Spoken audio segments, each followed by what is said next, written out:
We're looking around. I saw these little booties and I'm sorry I had to pull them out of the box. This summer months can be uncomfortable and even dangerous for people and pets alike.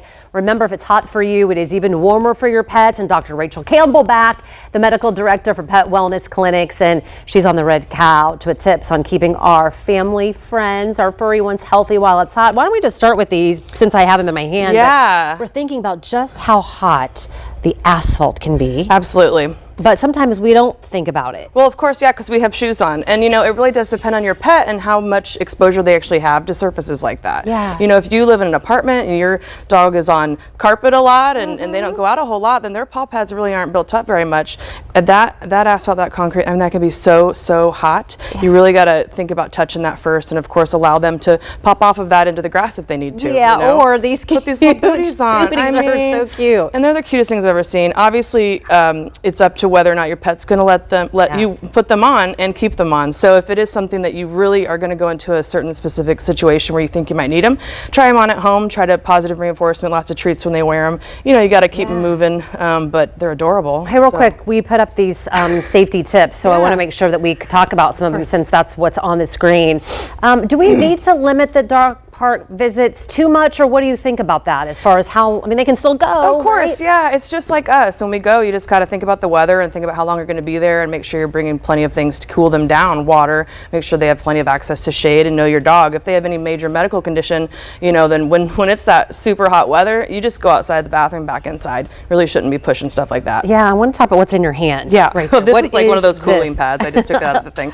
But yeah, it's those things that you can bring with you. Products change all the time. It's so amazing. I mean, you can't even keep up. But there are things that you add water to cool them down. They can lay down in these things. You know, of course, misters and things that you can provide just like you would for small children. You know, shade and things that if it's too hot for you, again, it's too hot for them. So thinking about ways you can keep them comfortable as well. If it's going to be especially a day out with them playing outside for an extended period of time. Well, we talk a lot about heat exhaustion and things like heat strokes or in people. Is that something that happens in dogs? Of course, yeah. Wow. I mean, it's basically something that, you know, they can overheat as well. They can't sweat the way that we do, you know, so that's why, of course, you see dogs panting a lot.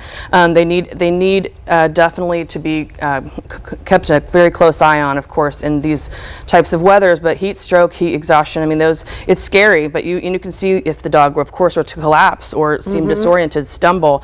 If they're panting, you can't get them to calm down. You're trying to cool them down, especially if it's a hot area. You know your pet, and when it's acting odd, you know, and it's continuing, then you should go ahead and get them checked out, probably, you know, just to be safe. But actual heat stroke, I mean, those are extremely scary, critical conditions that are usually pretty obvious because they've at some point probably collapsed or stumbled. Yeah, and that's a thing too, maybe with I'm going to say a stray or a dog that's been out or being maybe held in some kind of a kennel where you're seeing it, and then you got to ask. Exactly, especially hot cars. I mean, you see it all the time. Good point. Yeah, cars in general. I mean, I can't even on like a slightly, maybe the sun's out, I get scared when I see any pet in a car. But again, I see a skewed population. But anytime that there's any weather like this, they really should not be left in cars ever. It's just too scary. You just never know how fast that can get hot. Yeah, you're talking about the pet in the car, the door handles, the seat belts, the dashboards can burn them, and not letting them ride in a truck bed too, because those are really hot.